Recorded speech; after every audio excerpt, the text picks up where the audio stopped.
Esta es la primera parte de Booktube en literatura africana, en literatura afro, que vamos a comenzar y que esto va a ser para que aprendamos un poco más de nuestra realidad, de nuestra etnia, y eso es lo que queremos.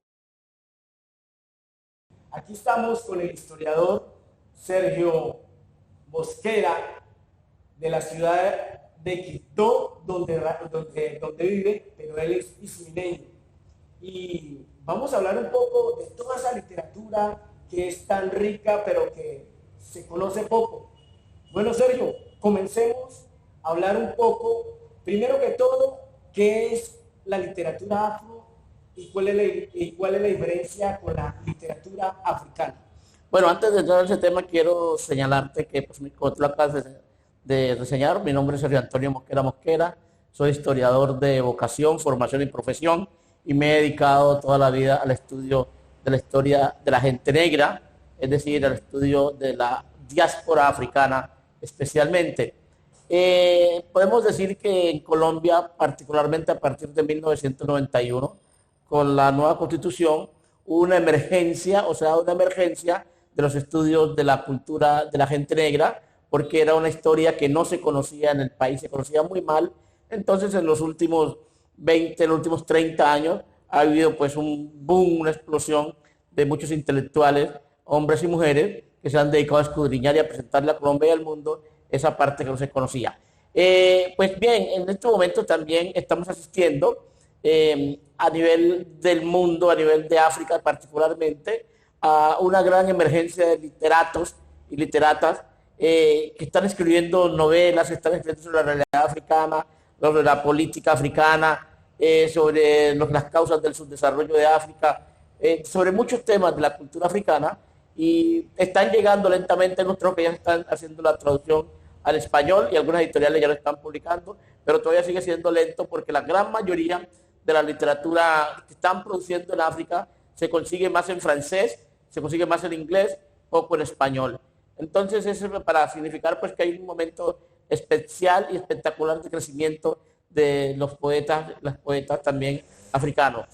Entonces hay una cosa que hay que diferenciar, ¿no es cierto? Que el hilo es muy delgado entre lo que es, podríamos llamar la literatura africana y la literatura afro, ¿no es cierto? Sí. Entonces ahí hay un hilo muy delgado, porque en el fondo se trata casi que de lo mismo, pero cuando decimos literatura africana hacemos referencia a lo que se está produciendo en África y especialmente por los africanos, ¿sí?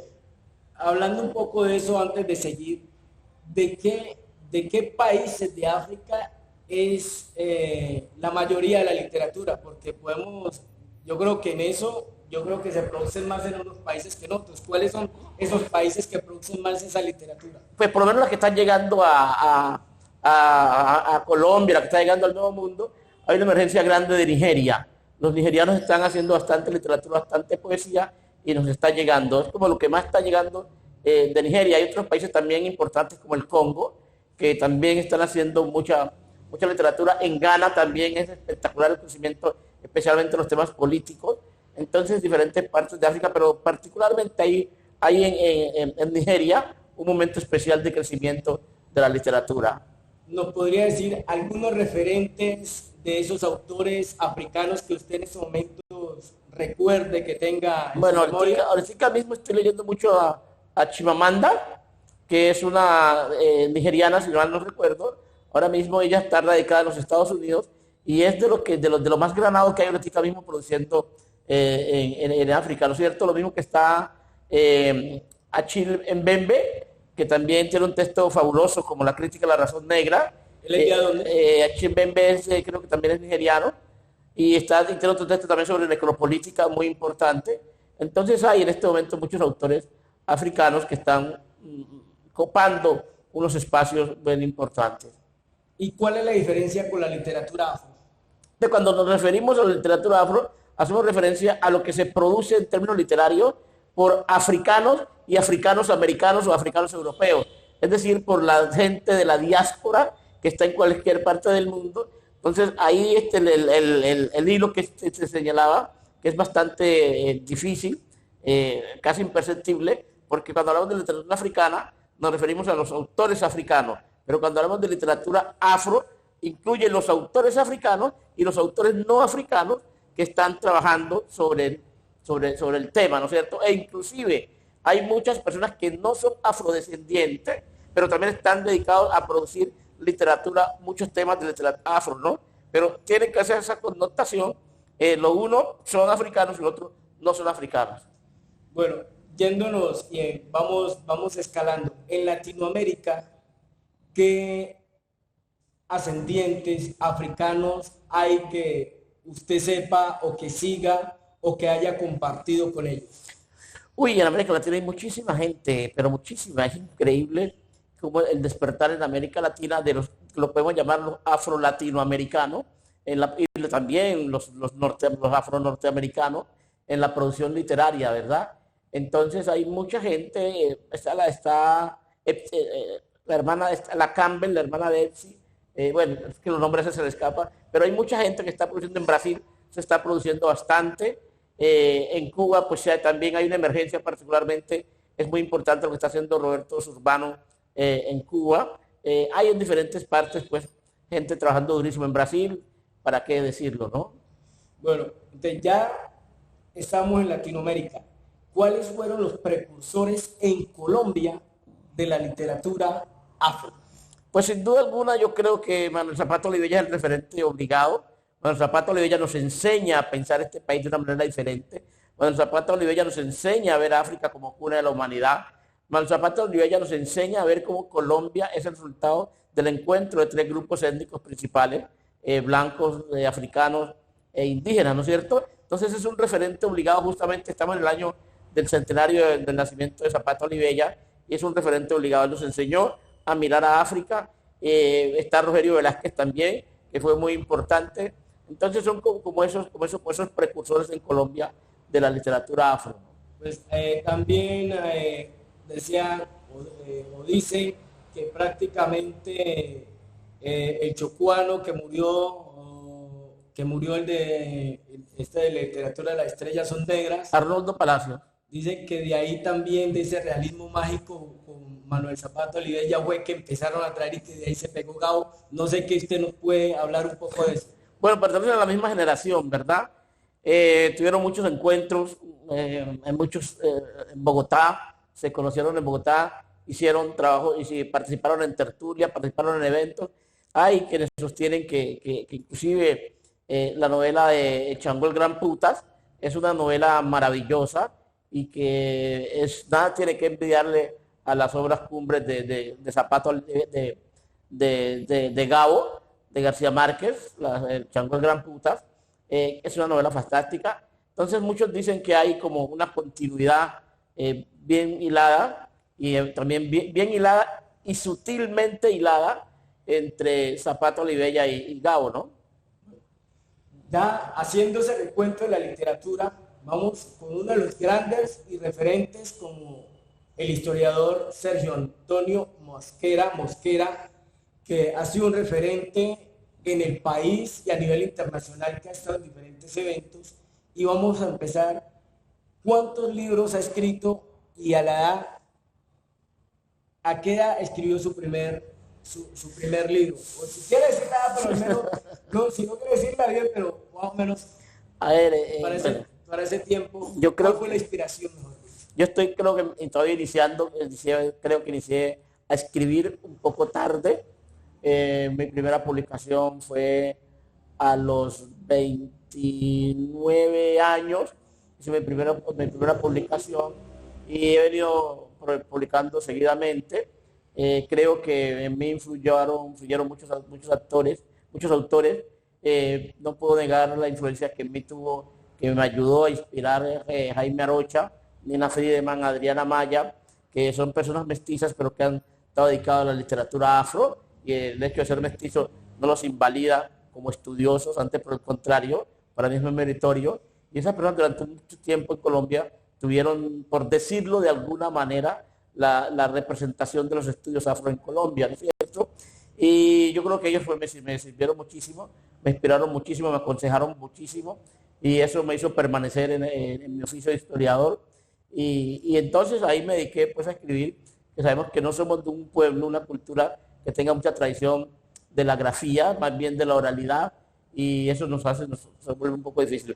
Pero yo estoy intentando descollar en esto, todavía no soy lo que quiero ser, no he alcanzado el sitial que alguna vez tal vez pueda alcanzar, pero vengo haciendo unos aportes, he publicado 22 libros, yo creo que eso es ya un aporte significativo. Antes de que vamos a esos 22 libros, ¿cuál fue ese primer libro que publicó y de qué se trató? El primer libro para mí fue, bueno, todos los hijos se quieren igual, ¿no?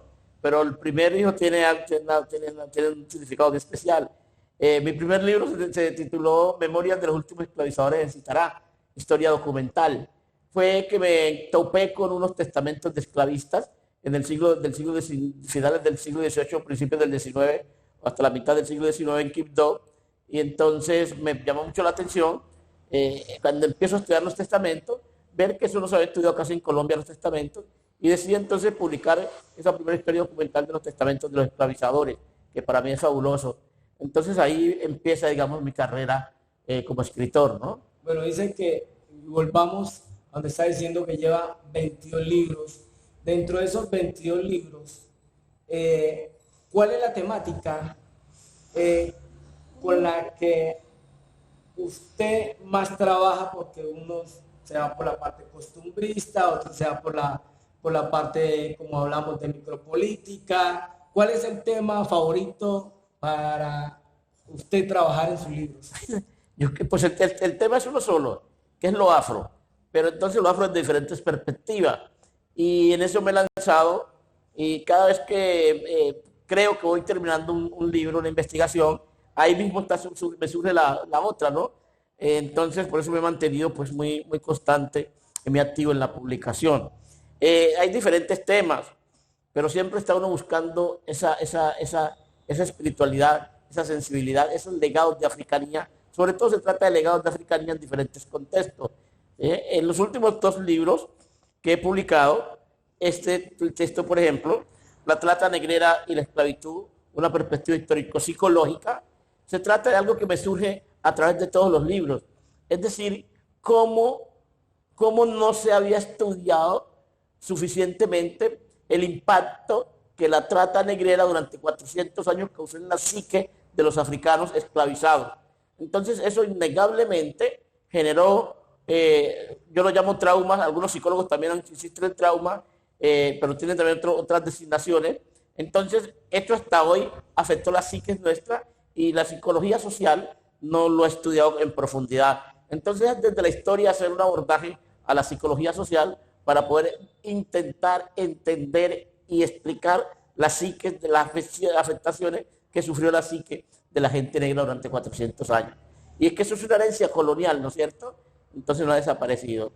Bueno, yo sé que hemos hablado en múltiples ocasiones detrás de cámaras, y estos libros también en Muntu-Bantu, que es el museo donde estamos en estos momentos, que es de su autoría, esto también hace parte como de cada uno de esos rincones de esa historia de Muntu-Bantu. Este libro, de lo que nos comentó, ¿en qué está representado en Muntu-Bantu que usted tenga en su museo? Bueno, yo creo que una representación más palpable de este texto está cuando vamos descendiendo hacia la bodega del barco negrero. El edificio representa el barco negrero, y cuando vamos descendiendo, vamos entrando a la bodega del barco negrero, en esos momentos traumáticos que siempre se vivieron durante esos 400 años. Entonces ahí es donde aprovechamos y explicamos esta situación de la psique, ¿no es cierto? Vale decir que las diferentes salas del museo hacen parte, son escenificaciones de libros que he producido, ¿no es cierto? Entonces esto lo encontramos con mucha fuerza ahí, y lo vamos a encontrar también en una sala que es la sala de las torturas, ¿no? Donde están los castigos que se utilizaban para cambiarle el chip al prisionero africano y hacer de un prisionero, de una persona libre, prisionera y luego esclavizado. Bueno, esto es uno de los últimos libros. Vamos ahora a mirar otro libro, a observar. Usted nos va a hablar en estos momentos también de otro libro que tenemos por acá de su autoría. Este es el libro, el más reciente, publicado en el 2019. Se trata sobre la esclavización y la sexualización, ¿no es cierto? cómo durante el siglo XVI hasta la presente se elaboró un discurso otro sobre la gente, sobre la sexualidad de la gente negra. No otro discurso, sino un discurso otro, que es el giro colonial, ¿no es cierto?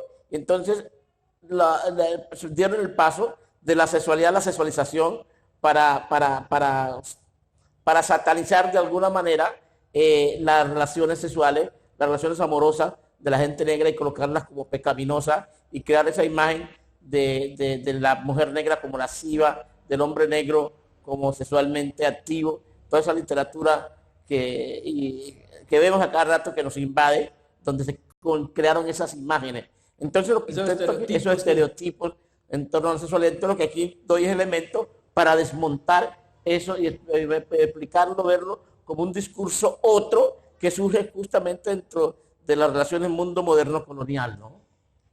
Este libro, como decimos que cada libro representa una parte del museo donde está como representado, pintado en ese recorrido que hacemos de Montuba a Montuba. Parte de esto está en la sala que denominamos la sala de la antropofauna, donde encontramos algunos elementos pues, de esa sexualización y algunos objetos también los vemos donde se refleja esta.